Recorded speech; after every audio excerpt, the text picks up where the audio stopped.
You're going to have to make a scatter plot based on this data, but here is the description of the data. Anyone who works on or around the ocean needs to have information about the changing tides to conduct their business safely and effectively. People who go to the beach or out onto the ocean for recreational purposes also need information about tides when planning their trip. The table below shows the tide data for Montauk, New York for May the 21st through the 22nd, 2014. The heights reported in the table are relative to the mean low water, which is MLLW. The MLLW is the average height of the lowest tide recorded at a station each day during the recording period. This reference point is used by the National Oceanic and Atmospheric Administration, NOAA, same organization with NOAA Weather Radio if you have one of those, for the purposes of reporting tidal data throughout the United States. Each different tide station throughout the United States has its own MLLW. High and low tide levels are reported relative to this number, and since it is an average, some low tide values can be negative. The MLLW values are reset approximately every 20 years by NOAA. So in this table, you have the following information. And I have no pointer. There it is. Okay. You have the date, 21st, 22nd, the day. You have the time that it was recorded. Here is the height in feet and a signification of high or low. You need to make a scatter plot with your partner, whoever you choose, and come up with an x-axis and a y-axis. And you have to label the x-axis and y-axis with a name, like the units that you're measuring, whatever. And then you have to go through and put hash marks on there in increments that you determine to be the best, the most appropriate, and then plot each of those points on there. You only need 2 columns from this. Here is a hint. Date, day, and time, all a signification of when the event occurred. So all these 3 you could combine into just one, and then you'll need another column to determine where you're going to put the point. So begin on that now. Everybody was given a blank sheet of graph paper and you had to create your X and Y axes. Here is what the axes will look like and how they're labeled off. And here is what they mean. Down here at the bottom, this is time. And notice that we have 2 different days for which data is given to you. What was it, the 21st and 22nd? Okay, so look at the origin here. The origin 0, 0 on the x-axis is going to represent midnight of the 21st, which is 12 a.m. So naturally the 2 would be 2 a.m., 4 a.m., 6 a.m., 8 a.m., 10 a.m., 12 p.m., but on an x-axis on a graph, can you go from 12 to 1? No, it wouldn't make mathematical sense. So 14 is 2 p.m. of that day, 4 p.m., 6 p.m., 8 p.m., and so on. And when you get there at 24, that's midnight the next day. 2 a.m., 4 a.m., and so on. That's why that x-axis looks like that. And of course you have your height in feet on the left-hand side. On this graph it goes by 2/10 of a foot as we're going through there. Alright, so if you went 0.1, 0.2, 0.3, that is not wrong. It just means you added in more hash marks. If you went by 0.5, you might have had more of a difficult time of being accurate. And if you went by ones, then you would really be guessing through there.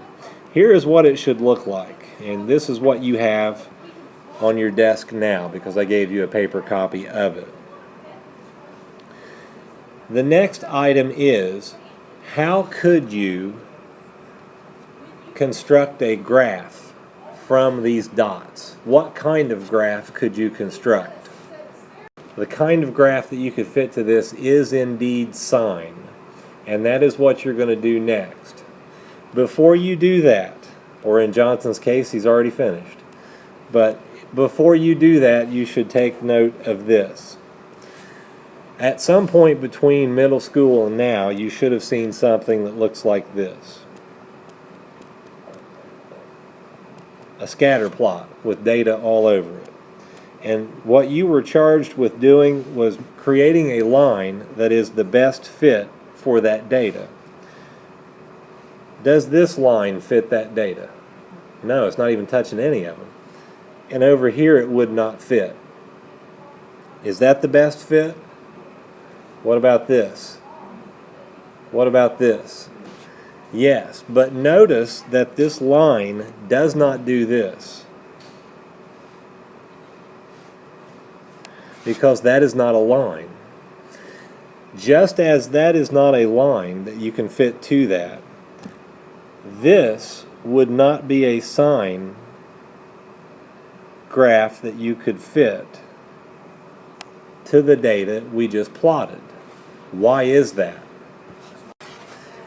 It is not constant all the way through. Remember that a sine graph has got to have a midline in which the amplitude here is going to be the same there, and so on. And notice that this and this don't match up. Now these two might, looks like this one's taller, but it's not going to matter. If one's off, the whole thing is off. So you need to try to fit a sine graph to the data that you just plotted. And you can do it on the paper that I gave you, since it is the most consistent. That's what it should look like. Notice that it's consistent all the way through. And down here as well, it touches the x-axis at the minimum point. Now, what you want to do is you can make adjustments to your own graph if you want to, based on what's on the screen up here. But however you do it, you need to find 3 things coming up next. And the 3 things that I want you to find are the following. First, you need to find the amplitude. And then you need to find the midline. Actually, you can find the midline first and then the amplitude. And then find the period of the graph. As a review, The midline is the line that crosses left to right through the center of the graph in the exact middle. And it's represented by an equation, y equals k. K is the value on the y-axis where it would cross. The amplitude is the distance from a high point or a low point to the midline, absolute value of that distance. And then the period is this. The period is going to be the distance from one crest to another, or one minimal point to another. In either case, that represents the x-axis distance to go one revolution on a circle. One revolution is from here to here, for example, or from there to there. It should be consistent throughout. The first thing you had to find was the midline. And the midline should be 1.25. Did anybody get 1.25 exactly? Oh, wow. Okay, so you're on it.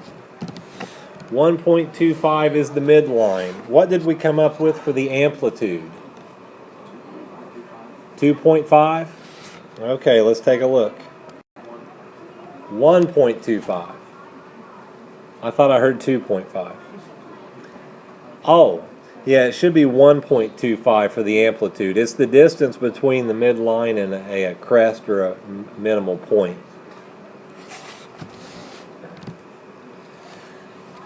Okay, the last thing was the period. What was the x-axis distance for one complete revolution? How much? 12? 12 is right. This is how I would grade.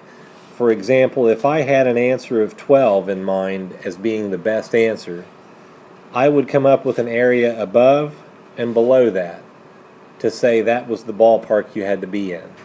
So for example, if I said that you could be 10% high or 10% low on your answer and still get 100% of the points for that question, then we could test out answers that you have. For example, if you gave me an answer that was, we'll make this negative 10.75, or not negative 10, but actually positive 10.75.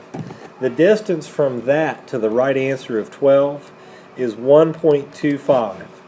So I would divide that distance that you are off by 12. And I would come up with 10.4%. So that one would be outside of the range. So I would have another range down here that if you're between 10 and 20% lower, you could still come up with 90% of your points for the problem, and so on. And the same process would go above as well.